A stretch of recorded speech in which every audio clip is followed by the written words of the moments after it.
สบายดีตอนเช้าพี่น้องชนูลงน่ะเลยน้อยนึงอยู่ว่านี่เลยขาวจ้านเลย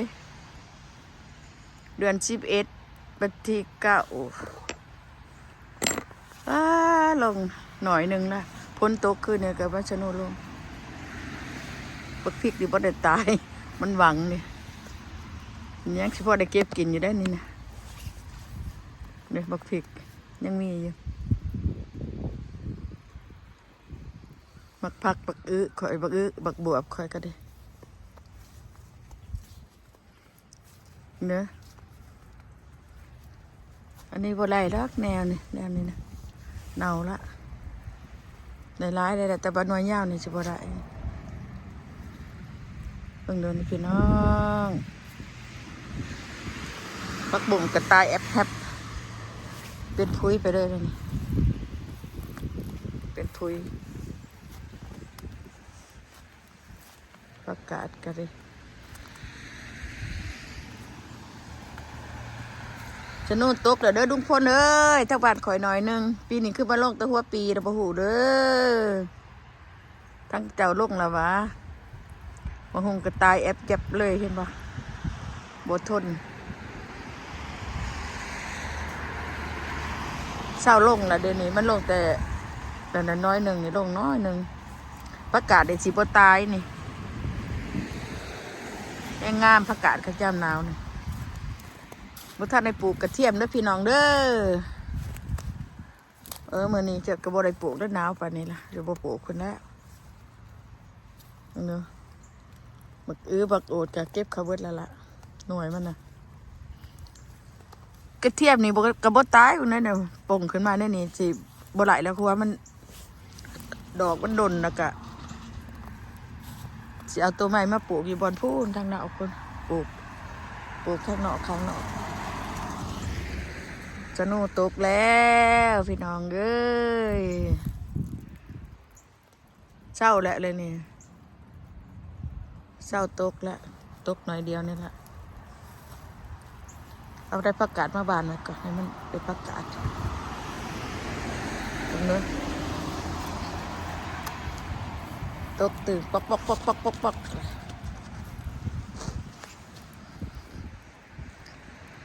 ปักน้อยกระต่ายก็เบิดดูโอดหยกบนละมันมียังหรอกเดี๋ยวย่านนี้มากก็เป็นแบบนี้แหละพี่น้องเป็นแบบนี้ละย่ำหนาวมากเป็นแบบนี้ละ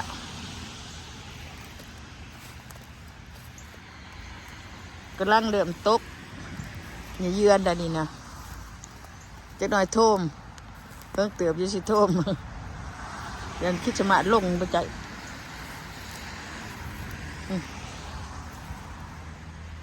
พักอีตูก็บ่ได้เก็บเอาถิ่มไปซื้อ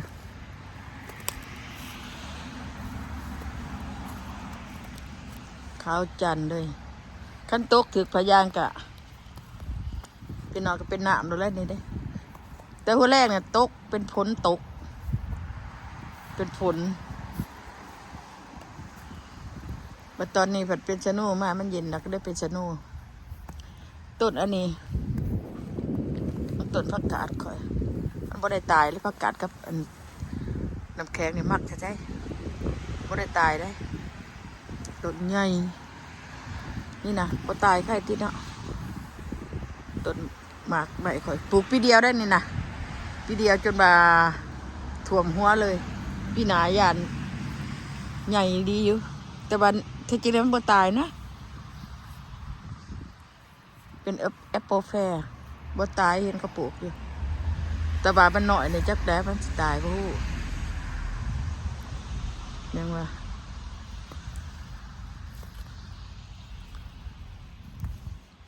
มักบัวมักน้อยมันเต็มอยู่นี่มามักบวบบ่ได้เก็บเพิ่นมันแก่กระเทินหลายอะไรเทิงทางในได้ดีรอแล้วพี่น้องบักพริกนี่ซ้ำนี่กะสิยังได้กินอยู่แต่แบบกันบ่มีโฮมอันนี้เนี่ยบ่เดือ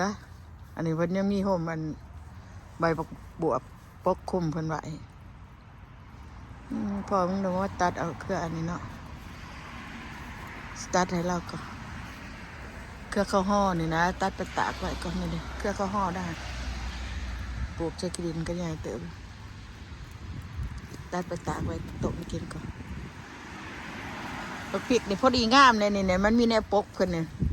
เพิ่นกระจิบได้ถึกนี่มีหน่วยพอได้กินอยู่นะฮะหน่วยร้ายเยอะนะบ่ได้เก็บเอาหรอกตาเพิ่นนี่ด่ะเอ้ยบักบัวบักน้อยตายเด็ดแค่หนอกนี่บ่ตายเบิดบักพริกขึ้นมาอันนั้นนี่บ่ได้เก็บเอาบักพริกสุกลายอยู่เขาบ่เก็บลายละพ่อละมะเขือเด่นก็ตายวัดเอ้ามากองยังอยู่สนุกจนผ่านเลยว่าสนุกกองจานผ่านนี่แอปเปิลหวานนะพี่น้องโปใหญ่แอปเปิลหวานปูปีนี้4 ต้นใหญ่ว่าอีดีนี้ว่าปีดึงได้ดิปลูกพร้อมกันเบิดเลยเรื่องแอปเปิลแฟร์ถึงอันนี้นะปลูกแอปเปิลหน่วยใหญ่หน่วยหวานๆนะ3 หน่วยโลนะเบิ่งมาแข่งคอยมาแข่งคมมันชุก เต็มเลยต้นกระเดบกับว่าตายนี่แต่กับต้นกระเดบสิเอาต้นกระเดบใส่เบิ่งดูแข่งได้น้ำแข่งคมได้น้ำมันนี่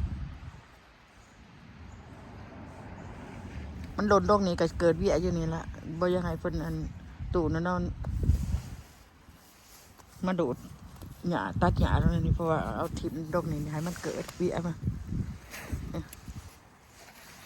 เวียเกิดตรงนี้ที่เวียจังหน่อยให้มันเกิด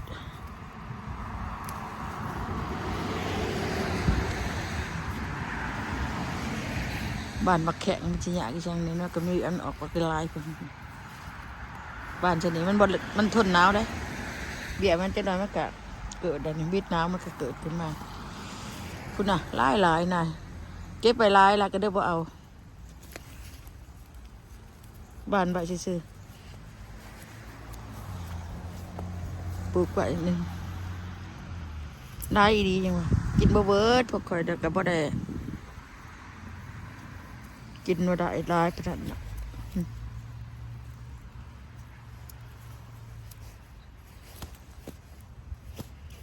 เย็นมือเย็นลมปฏิวิวมากหนาวด้วยพี่น้อง